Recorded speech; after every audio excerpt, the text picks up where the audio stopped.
Chapitre 8 Mobilis in mobile. Cet enlèvement si brutalement exécuté s'était accompli avec la rapidité de l'éclair. Mes compagnons et moi, nous n'avions pas eu le temps de nous reconnaître.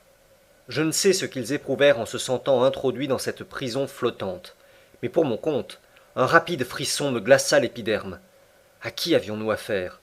Sans doute à quelques pirates d'une nouvelle espèce qui exploitaient la mer à leur façon. À peine l'étroit panneau fut-il refermé sur moi, qu'une obscurité profonde m'enveloppa. Mes yeux, imprégnés de la lumière extérieure, ne purent rien apercevoir.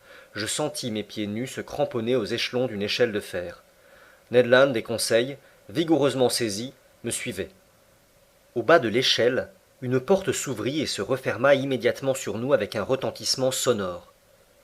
Nous étions seuls. Où, je ne pouvais le dire, à peine l'imaginer.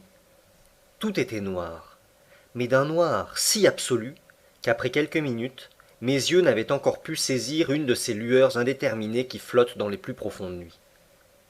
Cependant Ned Land, furieux de ces façons de procéder, donnait un libre cours à son indignation. « Mille diables !» s'écriait-il. « Voilà des gens qui en remonteraient aux Calédoniens pour l'hospitalité. Il ne leur manque plus que d'être anthropophages. J'en serais pas surpris, mais je déclare que l'on ne me mangera pas sans que je proteste. » Calmez-vous, ami Ned, calmez-vous, répondit tranquillement Conseil. Ne vous emportez pas avant l'heure. Nous ne sommes pas encore dans la rôtissoire. Dans la rôtissoire, non, riposta le Canadien. Mais dans le four, à coup sûr, il y fait assez noir. Heureusement, mon couteau ne m'a pas quitté, et j'y vois toujours assez clair pour m'en servir. Le premier de ces bandits qui met la main sur moi. Ne vous irritez pas, Ned, dis-je alors au harponneur, et ne vous compromettez point par d'inutiles violences. Qui sait si on ne nous écoute pas? Tâchons plutôt de savoir où nous sommes. Je marchais en tâtonnant. Après 5 pas, je rencontrai une muraille de fer, faite de tôle boulonnée.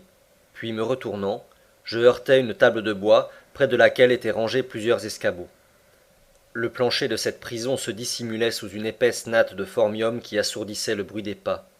Les murs nus ne révélaient aucune trace de porte ni de fenêtre. Conseil, faisant un tour en sens inverse, me rejoignit, et nous revînmes au milieu de cette cabine qui devait avoir 20 pieds de long sur 10 pieds de large. Quant à sa hauteur, Ned Land, malgré sa taille, ne put la mesurer.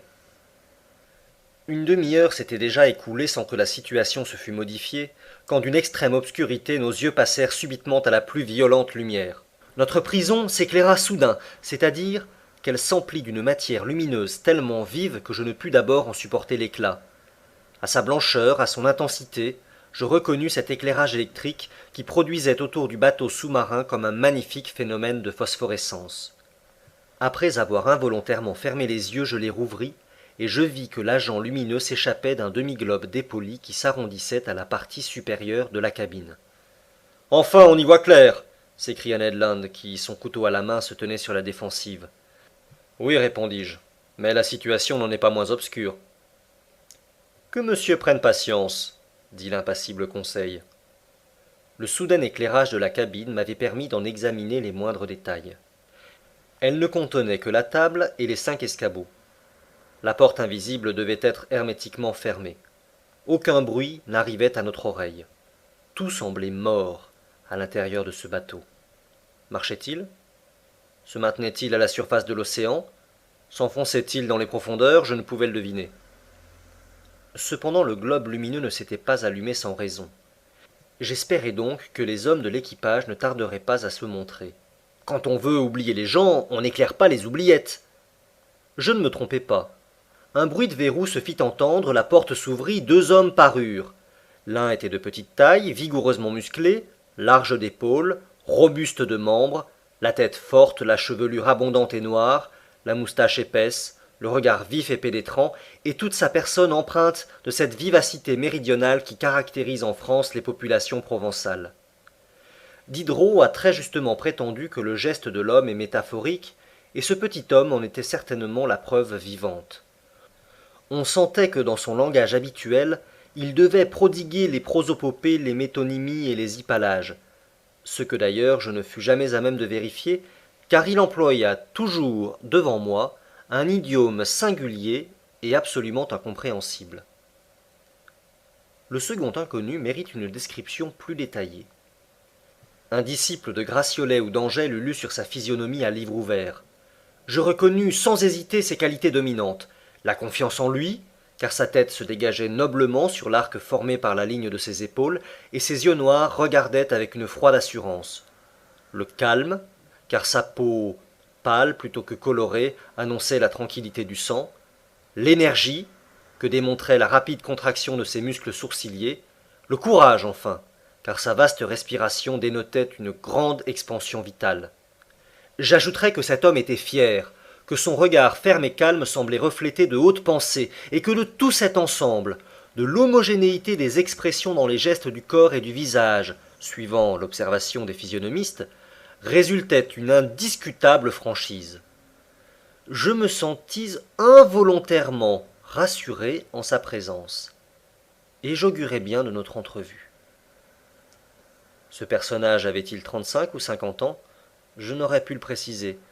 Sa taille était haute, son front large, son nez droit, sa bouche nettement dessinée, ses dents magnifiques, ses mains fines, allongées, éminemment psychiques, pour employer un mot de la chirognomonie, c'est-à-dire digne de servir une âme haute et passionnée. Cet homme formait certainement le plus admirable type que j'eusse jamais rencontré. Détail particulier, ses yeux, un peu écartés l'un de l'autre, pouvaient embrasser simultanément près d'un quart de l'horizon. Cette faculté, je l'ai vérifié plus tard, se doublait d'une puissance de vision encore supérieure à celle de Ned Land. Lorsque cet inconnu fixait un objet, la ligne de ses sourcils se fronçait, ses larges paupières se rapprochaient de manière à circonscrire la pupille de ses yeux et à rétrécir ainsi l'étendue du champ visuel. Et il regardait. Quel regard! Comme il grossissait les objets rapetissés par l'éloignement, comme il vous pénétrait jusqu'à l'âme, comme il perçait ces nappes liquides, si opaques à mes yeux, et comme il lisait au plus profond des mers. Les deux inconnus coiffés de bérets faits d'une fourrure de loutre marine et chaussés de bottes de mer en peau de phoque portaient des vêtements d'un tissu particulier qui dégageait la taille et laissait une grande liberté de mouvement. Le plus grand des deux, évidemment le chef de bord, nous examina avec une extrême attention sans prononcer une parole. Puis se retournant vers son compagnon, il s'entretint avec lui dans une langue que je ne pus reconnaître. C'était un idiome sonore, harmonieux, flexible, dont les voyelles semblaient soumises à une accentuation très variée. L'autre répondit par un hochement de tête et ajouta 2 ou 3 mots parfaitement incompréhensibles. Puis du regard il parut m'interroger directement. Je répondis en bon français que je n'entendais point son langage, mais il ne sembla pas me comprendre et la situation devint assez embarrassante. Que monsieur raconte toujours notre histoire, me dit Conseil. Ces messieurs en saisiront peut-être quelques mots. Je recommençai le récit de nos aventures, articulant nettement toutes mes syllabes et sans omettre un seul détail. Je déclinai nos noms et qualités, puis je présentai dans les formes le professeur Aronnax, son domestique Conseil et maître Land, le harponneur. L'homme aux yeux doux et calmes m'écouta tranquillement, poliment même, et avec une attention remarquable, mais rien dans sa physionomie n'indiqua qu'il eût compris mon histoire. Quand j'eus fini, il ne prononça pas un seul mot. Restait encore la ressource de parler anglais. Peut-être se ferait-on entendre dans cette langue qui est à peu près universelle. Je la connaissais, ainsi que la langue allemande, d'une manière suffisante pour la lire couramment, mais non pour la parler correctement. Or, ici, il fallait surtout se faire comprendre. Allons, à votre tour, dis-je au harponneur. À vous, maître Land. Tirez de votre sac le meilleur anglais qu'ait jamais parlé un anglo-saxon, et tâchez d'être plus heureux que moi. Ned ne se fit pas prier, et recommença mon récit que je compris à peu près. Le fond fut le même, mais la forme différa. Le Canadien, emporté par son caractère, y mit beaucoup d'animation. Il se plaignit violemment d'être emprisonné au mépris du droit des gens, demanda en vertu de quelle loi on le retenait ainsi, invoqua l'habeas corpus, menaça de poursuivre ceux qui le séquestraient indûment, se démena, gesticula, cria, et finalement, il fit comprendre par un geste expressif que nous mourrions de faim, ce qui était parfaitement vrai, mais nous l'avions à peu près oublié. À sa grande stupéfaction, le harponneur ne parut pas avoir été plus intelligible que moi. Nos visiteurs ne sourcillèrent pas. Il était évident qu'ils ne comprenaient ni la langue d'Arago, ni celle de Faraday. Fort embarrassé, après avoir épuisé vainement nos ressources philologiques, je ne savais plus quel parti prendre, quand Conseil me dit « Si monsieur m'y autorise, je raconterai la chose en allemand. »« Comment? Tu sais l'allemand » m'écriai-je. « Comme un flamand, n'en déplaise à monsieur. »« Cela me plaît, au contraire, va mon garçon !» Et Conseil, de sa voix tranquille, raconta pour la troisième fois les diverses péripéties de notre histoire. Mais malgré les élégantes tournures et la belle accentuation du narrateur, la langue allemande n'eut aucun succès. Enfin, poussé à bout, je rassemblai tout ce qui me restait de mes premières études et j'entrepris de narrer nos aventures en latin. Cicéron se fut bouché les oreilles et m'eut renvoyé à la cuisine, mais cependant je parvins à m'en tirer. Même résultat, négatif. Cette dernière tentative définitivement avortée, les deux inconnus échangèrent quelques mots dans leur langue incompréhensible et se retirèrent, sans même nous avoir adressé un de ces gestes rassurants qui ont cours dans tous les pays du monde. La porte se referma. « C'est une infamie !» s'écria Ned Land, qui éclata pour la 20e fois. « Comment? On leur parle français, anglais, allemand, latin à ces coquins-là, et il n'en est pas un qui ait la civilité de répondre. » « Calmez-vous, Ned, dis-je au bouillant harponneur. La colère ne mènerait à rien. »« Mais savez-vous, monsieur le professeur, reprit notre irascible compagnon, que l'on mourrait parfaitement de faim dans cette cage de fer ?»« Bah, fit Conseil, avec de la philosophie, on peut encore tenir longtemps. »« Mes amis, dis-je, il ne faut pas se désespérer. Nous nous sommes trouvés dans de plus mauvaises passes. Faites-moi donc le plaisir d'attendre pour vous former une opinion sur le commandant et l'équipage de ce bateau. »« Mon opinion est toute faite, riposta Ned Land. Ce sont des coquins. »« Bon. Et de quel pays ? » ?»« Du pays des coquins. » »« Mon brave Ned, ce pays-là n'est pas encore suffisamment indiqué sur la map monde. Et j'avoue que la nationalité de ces deux inconnus est difficile à déterminer. Ni anglais, ni français, ni allemand, voilà tout ce qu'on peut affirmer. Cependant, je serais tenté d'admettre que ce commandant et son second sont nés sous de basses latitudes. Il y a du méridional en eux. Mais sont-ils espagnols, turcs, arabes ou indiens ? C'est ce que leur type physique ne me permet pas de décider. Quant à leur langage, il est absolument incompréhensible. Voilà le désagrément de ne pas savoir toutes les langues, répondit Conseil, ou le désavantage de ne pas avoir une langue unique. Ce qui ne servirait à rien, répondit Ned Land. Ne voyez-vous pas que ces gens-là ont un langage à eux, un langage inventé pour désespérer les braves gens qui demandent à dîner. Mais dans tous les pays de la terre, ouvrir la bouche, remuer les mâchoires, happer des dents et des lèvres, est-ce que cela ne se comprend pas de reste? Est-ce que cela ne veut pas dire, à Québec comme au Pomotou, à Paris comme aux Antipodes, j'ai faim, donnez-moi à manger? Ah, fit Conseil, il y a des natures si inintelligentes. Comme il disait ces mots, la porte s'ouvrit. Un steward entra. Il nous apportait des vêtements, vestes et culottes de mer, faites d'une étoffe dont je ne reconnus pas la nature. Je me hâtai de les revêtir et mes compagnons m'imitèrent. Pendant ce temps, le steward, muet, sourd peut-être, avait disposé la table et placé 3 couverts.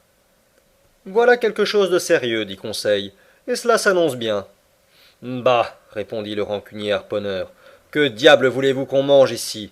Du foie de tortue, du filet de requin, du beefsteak de chien de mer? »« Nous verrons bien, dit Conseil. » Les plats, recouverts de leurs cloches d'argent, furent symétriquement posés sur la nappe et nous prîmes place à table. Décidément, nous avions affaire à des gens civilisés, et sans la lumière électrique qui nous inondait, je me serais cru dans la salle à manger de l'hôtel Adelphi à Liverpool ou du Grand Hôtel à Paris. Je dois dire toutefois que le pain et le vin manquaient totalement. L'eau était fraîche et limpide, mais c'était de l'eau, ce qui ne fut pas du goût de Ned Land. Parmi les mets qui nous furent servis, je reconnus divers poissons délicatement apprêtés. Mais sur certains plats, excellents d'ailleurs, je ne pus me prononcer, et je n'aurais même su dire à quel règne, végétal ou animal, leur contenu appartenait. Quant au service de table, il était élégant et d'un goût parfait. Chaque ustensile, cuillère, fourchette, couteau, assiette, portait une lettre entourée d'une devise en exergue. La lettre N, entourée de mobilis in mobili. Mobile dans l'élément mobile. Cette devise s'appliquait justement à cet appareil sous-marin à la condition de traduire la préposition in par dans et non pas sur. La lettre N formait sans doute l'initiale du nom de l'énigmatique personnage qui commandait au fond des mers.